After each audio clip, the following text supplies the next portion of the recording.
Why are relationships so important to God? They are. He puts a very high premium on how we relate to one another.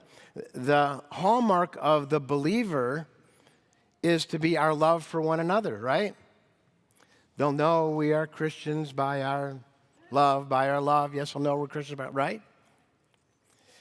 It's the evidence that we have new life.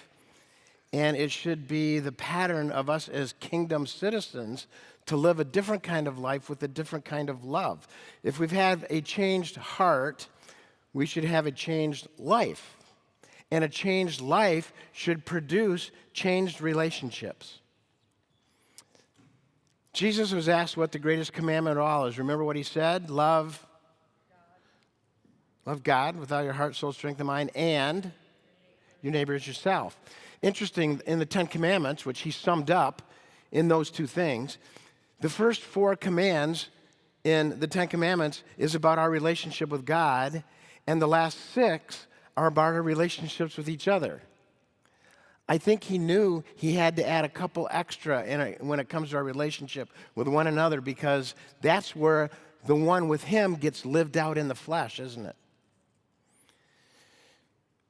Paul tells us in Romans 14:19, let us therefore make every effort to do what leads to peace and mutual edification. Do everything we can to have the kind of relationships that would honor God. There's a problem. Sin has messed it all up, and it's messed our relationships up. When Adam and Eve sinned for the first time, there was problems between them. Their very first offspring, there was major problems. One of their sons kills one of their other sons. Right out of the gate, we see that sin has messed up relationships in a very big way. And to describe that, we've been talking about this brick wall that we build between us. So if this is me and this is my wife, every time she sins against me, she puts a brick on the wall. Every time I sin against her, I put a brick on the wall. Now, after 3 weeks of seeing this brick wall, we're probably never going to forget it, are we? But it's key to understanding what goes on here. So if this is me over here, what do I do? See, what we tend to do is when people sin against us, we hold on to that sin that they've done against us, and we kind of become debt collectors. They owe us something now, and we're going to make sure that they pay for what they owe. And in essence, we put them in prison until they can pay this debt back that we think they owe us. And they may owe us. What they've done may have been really evil against us. But allowing that to turn into bitterness, Hebrews 12:15 says, it causes trouble and defiles many. It becomes this root of bitterness. And when that happens, we've placed ourselves in prison. We're now imprisoned to the bitterness that we're holding on to against another person. So what do we do with this wall? Well, we saw that, first of all, the forgiven must forgive. Mark 11:25 says, whenever you stand praying, forgive anyone for anything, so your Father who is in heaven will forgive you as well. So we start by forgiving the other person. Okay, so if this is me, I start by forgiving Janet, my wife, for what she's done. And we've found that what you need to do when you need to list the things the other person has done and write them down so you can get specific. And the more specific you get about the sin against you, when you pray to forgive each of these specific things, we find often the more freedom from bitterness there is. If you just forgive in a general way, there's only kind of a general sense of freedom from the bitterness. So what I'm going to do is I'm going to get specific, and I'm going to forgive her for being demanding. Let's get rid of that one. I forgive her for being demanding. I go to God and say, God, I forgive Janet for being critical. God, I forgive Janet for attacking. I forgive Janet for being intimidating.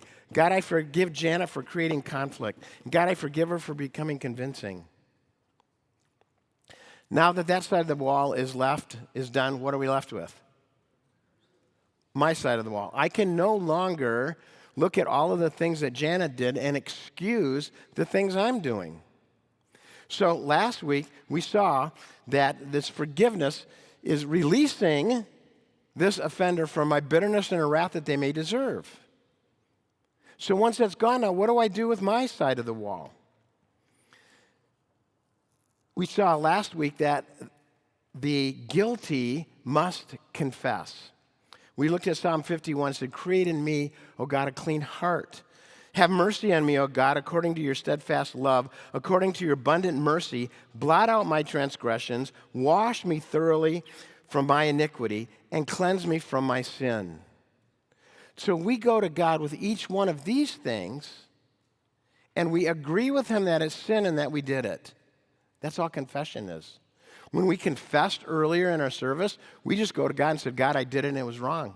It violated you. It violated your character. That's why it's sin. And God is so quick and gracious to forgive us. We looked at this verse last week, but I want us to look at it again, Psalm 103. As a matter of fact, I'd like to have you all stand. We're going to read this together. This is such a significant passage. Psalm 103, here we go. The Lord is compassionate and gracious, slow to anger, and abounding in loving kindness.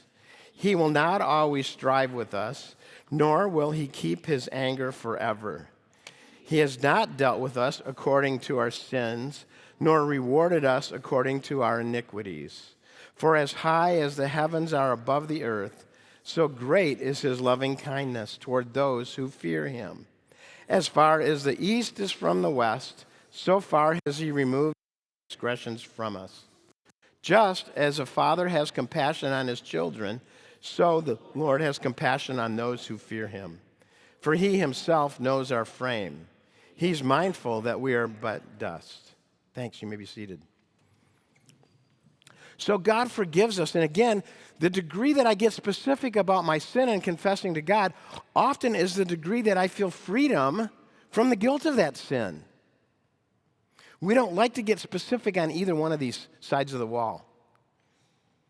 But it's crucial for the Spirit of God to do his work in our life when we get honest and open and specific about what's going on.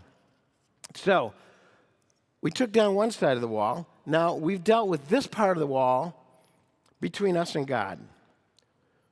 But that side of the wall's still up.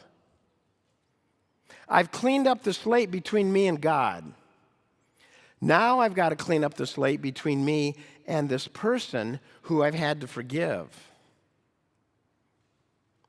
And we have a 3-step process in doing this, and we've looked at this. So the first step in the process is to forgive. We took that side of the wall down. That's between me and God. It's not even between me and the other person.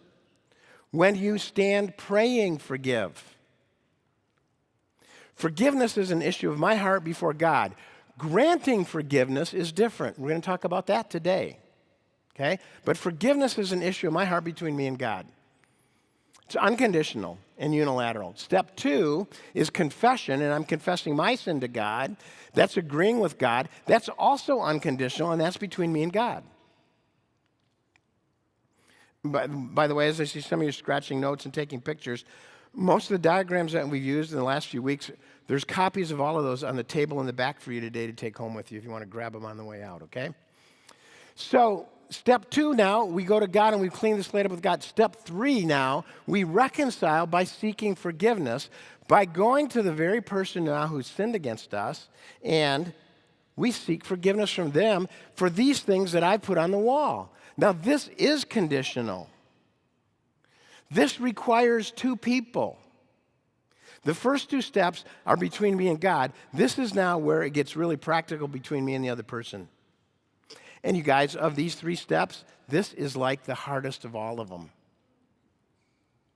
This is the one, number 1, we usually skip, we avoid, and we don't want to do it.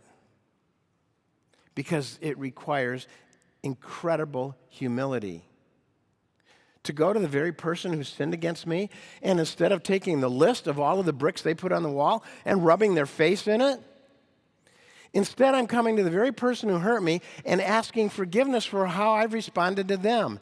You guys, that seems upside down. That's the nature of the kingdom of God. It's an upside down, inside out kingdom. It is not intuitive to us to operate that way. That's why it's the evidence of the Spirit of God changing us from the inside out, making us new people, citizens of a new kingdom with a whole new identity and a whole new purpose in living, which is to put God on display through our changed lives and how we love people that often are very unlovable. So today we're going to look at the priority of reconciliation, step 3. And here's what we're going to learn. The worshiper must reconcile. Jesus, in his Sermon on the Mount, is talking about relationships. And he's talking about relationship with God and relationships with each other. And in Matthew 5:23 and 24, he says this. So if you're offering your gift at the altar and there remember that your brother has something against you, leave your gift there before the altar and go. First be reconciled to your brother and then come and offer your gift. It'd be easy just to skip over this verse and read and go, yeah, that sounds good, but not really think of the implications of what Jesus just said here. There's 4 things he says we're to do here. The first, it says, stop your worship. Leave your gift at the altar. We saw the same thing last week in Psalm 51, where David said, I'd come and I'd offer burnt offerings and sacrifices to you, God, but that's not what you want. What you want is a broken and contrite heart. Oh, God, you will not despise. David's worship was not wanted by God when he was entertaining unconfessed sin in his life. And Jesus is telling us the same thing here in Matthew chapter 5. Leave your offering, leave your worship there. Stop your worship. That's how important our relationships are to God. See, if we come to worship God and say, hey, God, you saved me, you're changing me from the inside out, what a wonderful thing, but yet I'm harboring bitterness towards somebody sitting across the room or sitting in another state, it's kind of a sham. We saw when we talked about forgiveness, the unforgiving servant who had been forgiven $30 million plus, but wouldn't forgive his fellow servant for $3,200. See, the reality of our understanding the gospel is that God has forgiven us a debt we could never pay. So who am I not to forgive the people around me who sin in such lesser ways than I sin against God? So the first thing he says is stop your worship. Second thing he says is go home. Go your way. Leave your gift before the altar and go. Go where? Go to the person that you're unreconciled with. And look at it. It's even here if you remember that your brother has something against you. Whether I have something against them or not, even if I don't, but I know they have something against me, I'm to stop my worship and go. Third, first, be reconciled to your brother. Go make it right. Stop your worship, go, and now make it right. That's to change the mind of anyone. That's what this word reconcile means. To mend what is not right, what is broken. That word reconciled is used of when you take a broken arm and you get the bone straightened and you put a cast on it so that it can heal and you make it right again. To fix what is broken. Now, you guys, I don't know you very well at all, and I know next to nothing about any of your personal lives. But I know this is true, There are broken relationships somewhere in your life. You know I know that? Because you're broken people and you live around broken people. Make it right. To mend things. The Message takes this passage and says it this way. This is how I want you to conduct yourselves in those matters. If you enter your place of worship about to make an offering, you suddenly remember a grudge a friend has against you, abandon your offering, leave immediately, go to this friend and make things right. Then and only then come back and work things out for God. I was attending a church where we were preaching through this. I was just a member of the congregation. We were a church of probably around 1,800 people, pretty good-sized church. Our sermons were normally about 45 to 50 minutes long. And that morning, this is the passage we hit. And we're 8 minutes into the sermon, and the pastor goes, you know what this means? He says, I know there are unreconciled relationships in this body. You know what that means? God doesn't want our worship. So our worship service is over until you go make things right. He walked off the stage 8 minutes into the sermon, walked out the back door, and left us all sitting there. It got really quiet. We just sat there. Nobody knew what to do. Do we leave? Is he coming back? What? Then all of a sudden, one person from this side got up, walked over, came to a person over here, and sought their forgiveness. And they hugged, and they made it right. Then a person back here got up and walked over to this person over here, sought their forgiveness. They hugged and made it right. And that started happening all over in the life of our body. He told us on the way out, you may have somebody you need to call this afternoon. They may not be in this room. Go home and make a call. When you do that, come back and we'll worship together. That night we had a special service. We normally didn't have a Sunday night service. We had a special service and invited anyone who reconciled and made things right, come back tonight and let's worship.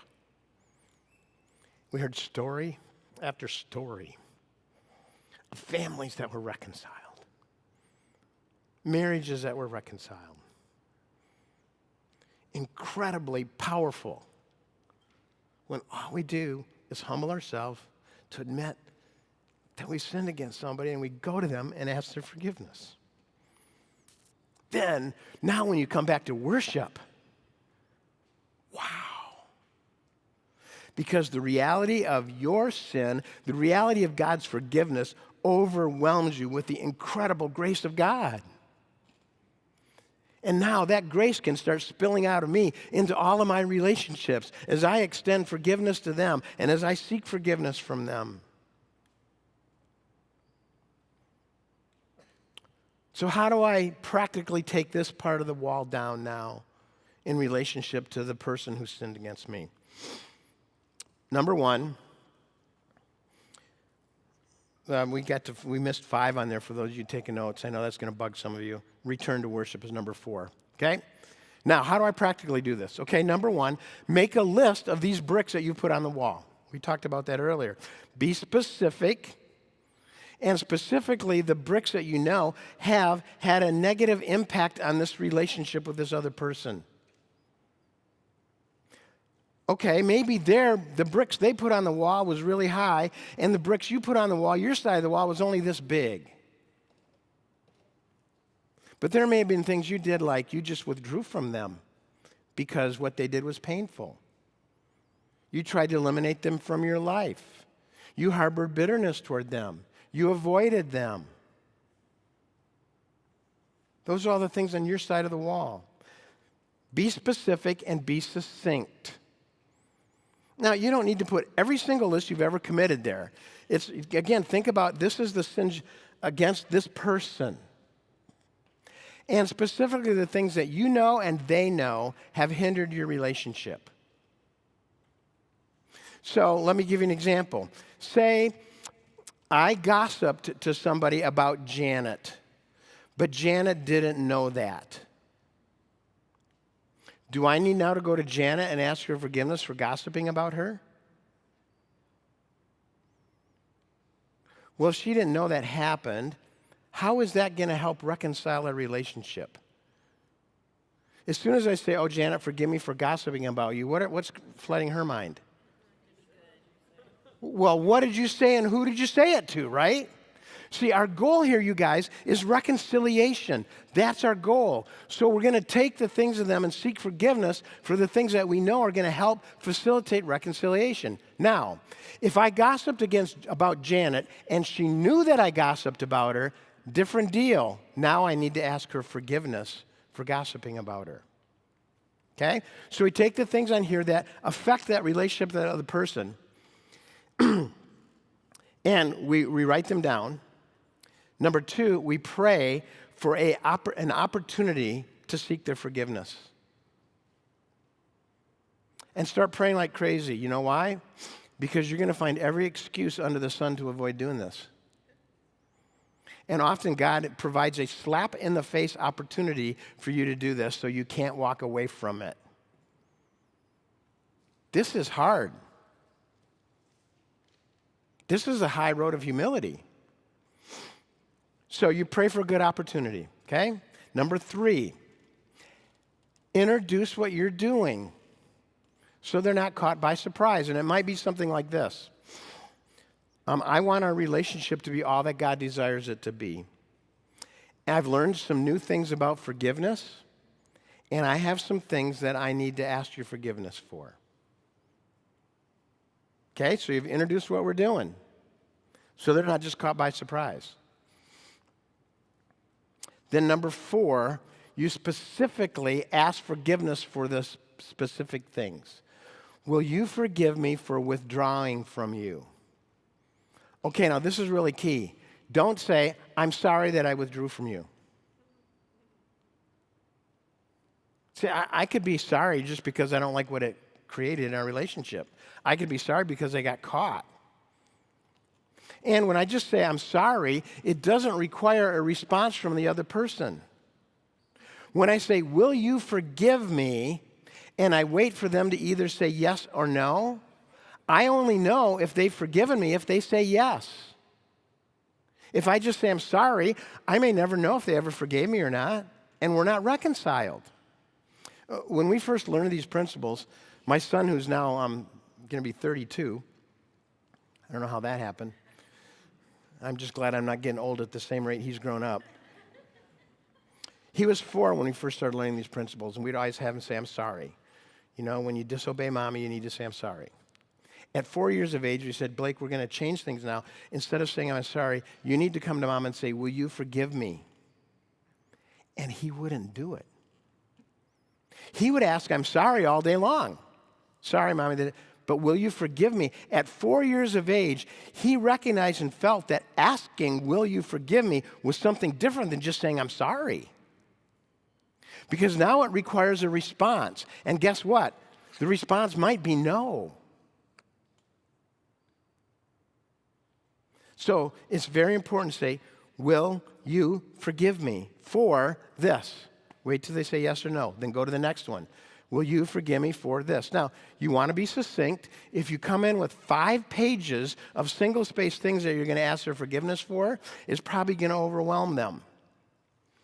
So you synthesize these down to the succinct things that you know have hindered this relationship. And that's absolutely key for reconciliation. Now remember, at this point, their response is not your responsibility. Okay? They may say, no, I'm not going to forgive you for that. What do you do? Well, guess what? You just got something new to forgive them for. So right in your head, you go, God, I just forgive them for not forgiving me. And you release them from it, and you go to the next one. Okay? And get all the way through your list.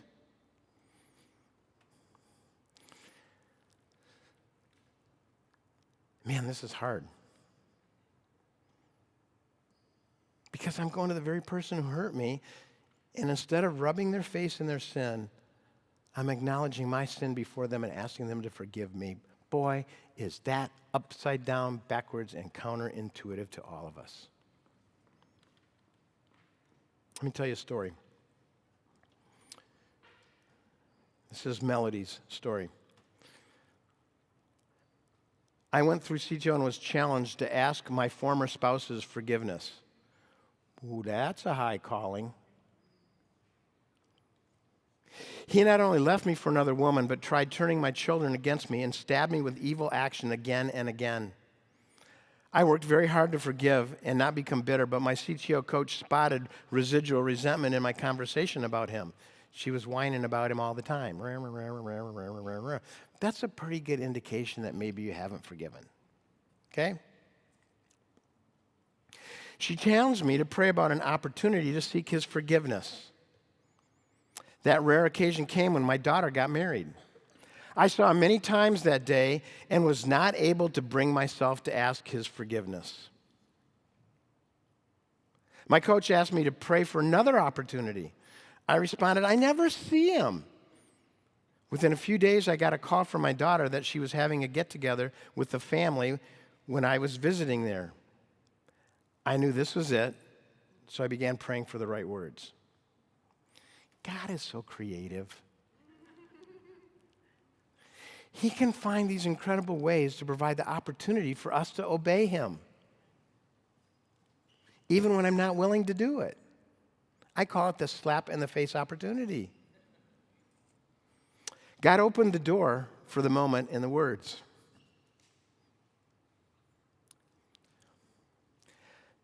I started saying, I want to ask you forgiveness for not always being a godly wife and an example to her children. And as I continued to seek his forgiveness, he began to tear up and ask for a hug. He also confessed how much he regretted what he had done. The tension between us has disappeared, and I don't know how it affected him, but I do know that that residual resentment is gone from me. Praise the Lord.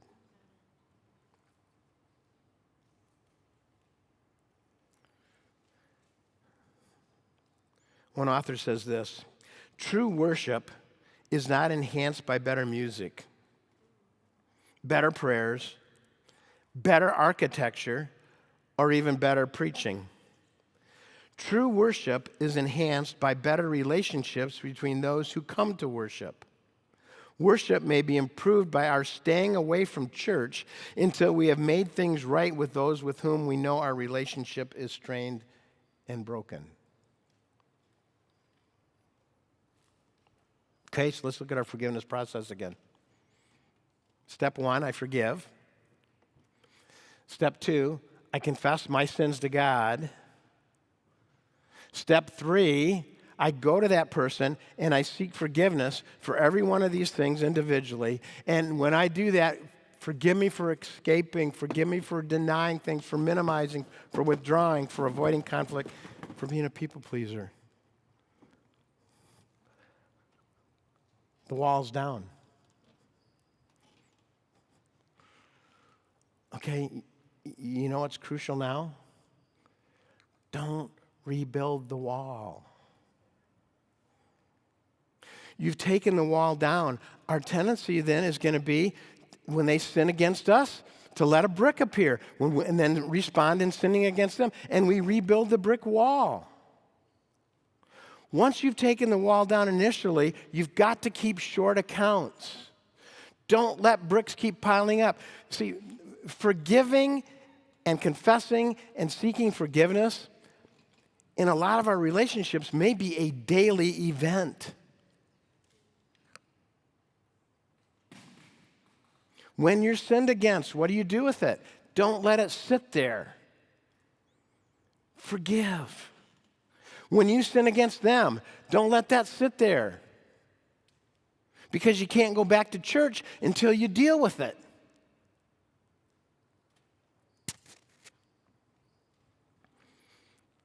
Don't let the brick wall build up again. This should become a natural way of life for all of us as believers. We're living in the freedom of the gospel when we do that.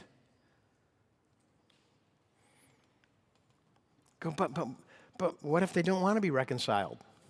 Okay. Romans 12 says, if possible, as far as it depends on you, be at peace with all men. They refuse to meet with you. They refuse to forgive you. There's nothing you can do about that. That's an issue between them and God. Yes, it affects you, but as far as it's possible, you just keep forgiving them. Are you reconciled? No. But that's out of your control. Because remember, reconciliation takes two people. Forgiveness between you and God. Confession between you and God. Reconciliation, it takes both parties. But I'm afraid if I go to him, he's going to think I'm crazy. Or he won't forgive me. Or it'll just keep going on and nothing will change. What if he says something I don't know how to respond? What if they use this as a weapon against me? I just confessed to all these things I've done, and they just rub it back in my face. They might do that. What do? I forgive. I forgive as God in Christ has forgiven me. Trust God with the outcome that he ordains through your obedience. But what he did to me is way worse than what I ever did to them. Okay? I'll give you that. So God, I guess I only have to forgive when people sin against me worse than I sin against them? No. The forgiven must forgive. God holds you just as responsible for your sinful responses as he does for their sinful responses against you. But you don't know my ex and what they did. You're right, I don't. But God knows, and this is all about him, not about you. And he still commands you to go and be reconciled. Well, what do I do if they continue to be hurtful? What do I've done this, and even if I've done this, now what? Okay, next slide. Now, in the ongoing process of our relationships, I've forgiven, I've confessed, and I've sought forgiveness, reconciled, okay? Now, in some cases, I need to work on restoring the relationship. Reconciling and restoring are two different things. Don't get these blurred up in your thinking, or it's going to mess you up, okay? Just because I've reconciled doesn't mean the relationship is restored, because often in a relationship, trust has been violated. And reconciliation, seeking forgiveness, and them saying, yes, I forgive you, just doesn't automatically rebuild trust. So in a situation like where, say, a husband has been unfaithful to his marriage, and his wife's forgiven him, he's confessed it, he sought her forgiveness, they have forgiven each other, but trust was violated in a major way, and that doesn't just rebuild trust. Trust is rebuilt over time. Forgiveness and reconciliation is the basis now to start rebuilding and restoring a relationship of trust. There's some relationships that shouldn't be restored. A couple have divorced and both remarried. Do they need to seek each other's forgiveness and reconcile? Yes. Do they need to restore that relationship back to what it was before? No. They're remarried to somebody else now. So reconciliation, God calls us to reconcile. He doesn't call us to restore all relationships. Okay? I restore. Then, as there's ongoing relationship with this person, they're going to continue to sin. They're going to continue to sin against me. I'm going to continue to sin against them. Why? Because we're sinners. I like Paul David Tripp wrote a book called So What Did You Expect About Marriage? It's a great book on marriage. And here's his premise in the book. Okay, so you're a sinner, and you married this other person who's a sinner. So when they sin against you, why are you so surprised? What did you expect? So what do? Well, there's sins I need to forbear with. Just think if every single sin we committed, God put it right in front of our face. Boy, that'd be miserable, wouldn't it? God forbears. He's patient. He's compassionate. He's long-suffering. We're called to forbear with one another in Colossians 3. So there's sins I just forbear with. But you know what? There may be things that I need to admonish this person for. Now, we talked about a threefold commitment when I forgive. I'm not going to bring it up to the offender again unless admonishment is needed. I'm not going to bring it up to others in the form of gossip and venting. And I'm not going to dwell on myself and have a pity party. That's the commitment I make when I forgive. I'm releasing them, letting it go. Okay, let's go back to number one. I'm not going to bring it up to the offender again unless admonishment is needed. You mean if I forgive, I can never say anything about it? No, admonishment may be needed. The problem is we don't know how to do admonishment right. We typically don't admonish biblically. We admonish the other person when we're so ticked off at them that we just blow at them, and we call that admonishment. No, that's sin. How do I admonish biblically? That's what we're going to talk about next week for the 6 of us that are here on a holiday weekend. Then I keep forgiving and forgiving. So this ongoing process now, I restore where possible. I forbear, I admonish, and I forgive. You guys, if we kept those things going, forgive, confess, reconcile, restore, forbear, admonish, and forgive, if those became the hallmark of how we related to each other, I got to tell you what, this place would be packed out. You know why? Because people would be drawn to a kind of love that they don't see in the world. And they would want to be here to find out, how can these people be so loving? I don't get it.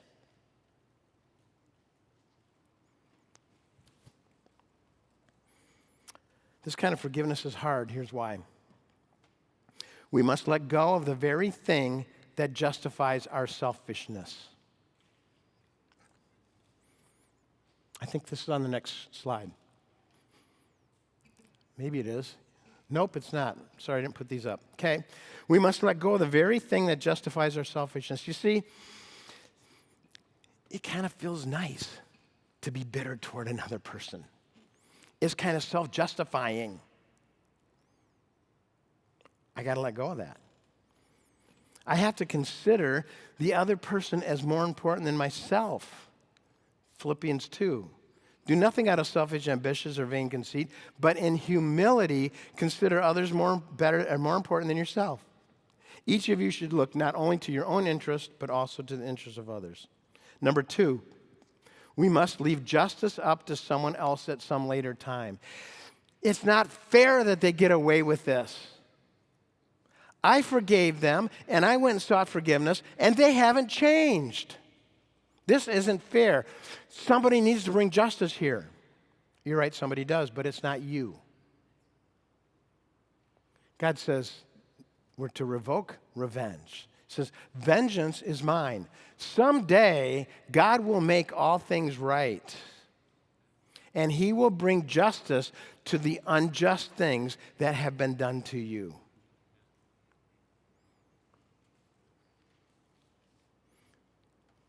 Although life may seem unfair, leave justice up to the Lord. Romans 12 says, never take your own revenge. Beloved, leave room for the wrath of God. For it is written, vengeance is mine, I will repay. See what God's saying here? Hey, leave vengeance up to God. You know why? Because he's going to do it way better than you ever could. Number 3, we risk being hurt again. I've forgiven this person. I've gone and confessed to them.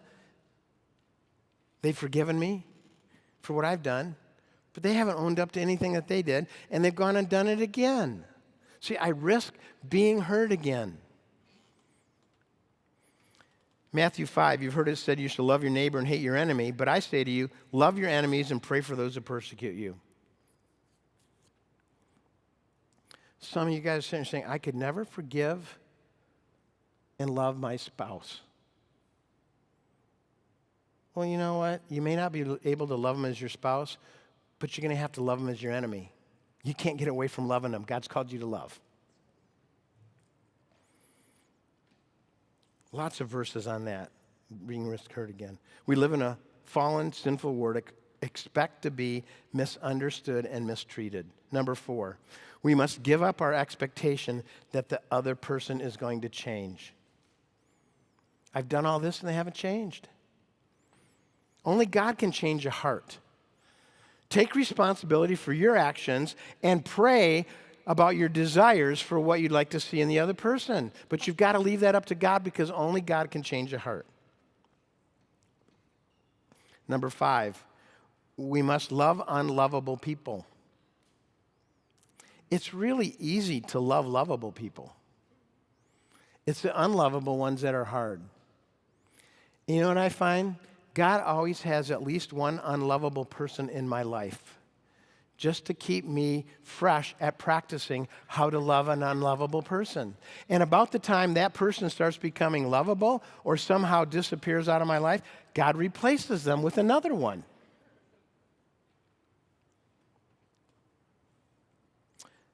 See, we got to admit our own self-protective strategies. We're trying to protect ourselves. You know why we don't want to go to people and ask forgiveness? Because we're trying to protect ourselves. We don't want to get hurt. We don't want to be misunderstood. It's all about self-protection. The kingdom of God is not about protecting ourselves. The kingdom of God is about loving people even if they hurt us, even if they persecute us, even if they ridicule us, even if they reject us.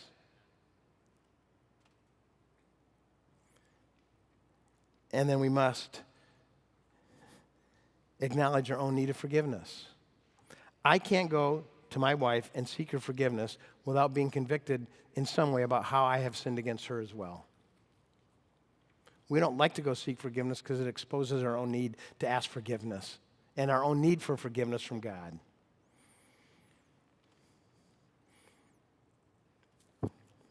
Last, it requires resources beyond ourselves. Guys, this is hard. I don't have the ability to do this in and of myself. It requires supernatural resources of God and His Spirit in my life to provide the humility and the grace that I need in my own life in order to show this kind of humility and grace towards somebody else. And the degree that I forgive others is directly related to the degree that I see my own need of forgiveness and to the degree that I'm turning to God for all that He is. It requires humility, and it requires God's love. I want to end with a story. This is kind of a long story, but it's a good one for us to end today. This summer, I was meeting with my discipler, and we were covering confessing sin and reconciling relationships. As I got more into the study on reconciling relationships, one of the questions was, what steps are involved in preparing for reconciliation? It then covered what to do when you are unaware of your sin against another. You have to die to self, forgive the person in prayer, take responsibility for your own sin, and then confess to the Lord any fears that you have in going and seeking forgiveness. The other step was how to prepare when you're not aware of how you have sinned against another. So I prayed for the Lord to show me when I had or have sinned against another person that I was not aware of what I had done, or if I had just justified what I had done and stuffed it. So she's saying, God, make me aware if there's somebody out there I've offended that I'm not even thinking about right now. As I prayed and sought the Lord, He spoke very clearly. Mary Smith on the school bus, junior high. I was stunned. I then thought back nearly 47 years ago to a girl my age who rode the school bus and was taunted daily by others for most of the ride from her home to school. She was not attractive, always had a bad hair day, frumpy, bad teeth, glasses, certainly not as perfect as the rest of us. Though I was never part of the group that taunted her, I was also never her friend. I was fearful that if I became her friend or stood up for her, that I would get the same treatment or worse, and in junior high, that was just not something I wanted to happen. As I now prayed, I realized that even as a child, My sin in this was pride. It was my fear of rejection and exposure to others. It was my sin of self-protection as I tried to minimize my own behavior in how I even treated Mary. It was my wanting to avoid conflict and being judgmental in how she looked and compared to myself and others. It was my pride in wanting to put myself before God and others. I went to church and accepted Christ as a child, and deep down I knew that this behavior was not acceptable, but I felt helpless to do anything about it because of fear and pride had me. I rode the bus with her for 3 years, and though I may have offered her a seat on the bus, I never offered to be her friend. Now, as I continued to weep and pray before the Lord, I prayed that if given the opportunity to be her friend, this time I would be and would seek her forgiveness for not being a friend to her 47 years ago. I told the Lord, I don't know whatever happened to her.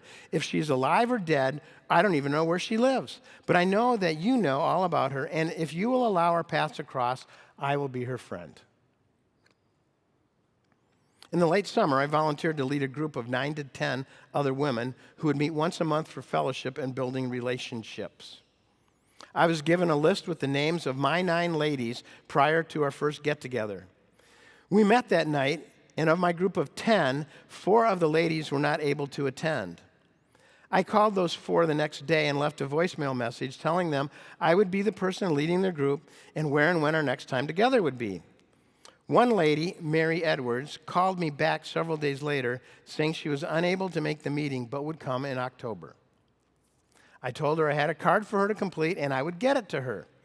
As I was in the choir, I could meet her after church that coming Sunday. She told me she was in the choir and that I could give it to her on Wednesday night. Great.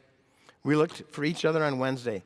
I didn't see the person that I saw in the picture book, so I asked the lady in front of me if she knew who Mary Edwards was. And she whispered, "She's sitting 2 people down from you." I sat back and nonchalantly looked that way, and she was looking at me. I said, "Mary?" She shook her head. I gave her the card and told her I'd meet her after choir practice. When rehearsal was over, I waited for her, and she was next to me, and I introduced myself. As I spoke to her, I looked into her eyes, and when she opened her mouth to speak, I knew who it was. It was Mary Smith.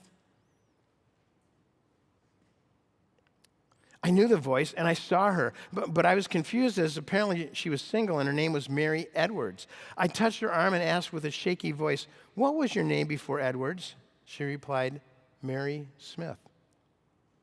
I had tears welling in my eyes, for she had no idea what God had just done. I gave her a hug and said, "Mary, we went to school together. We rode the same bus."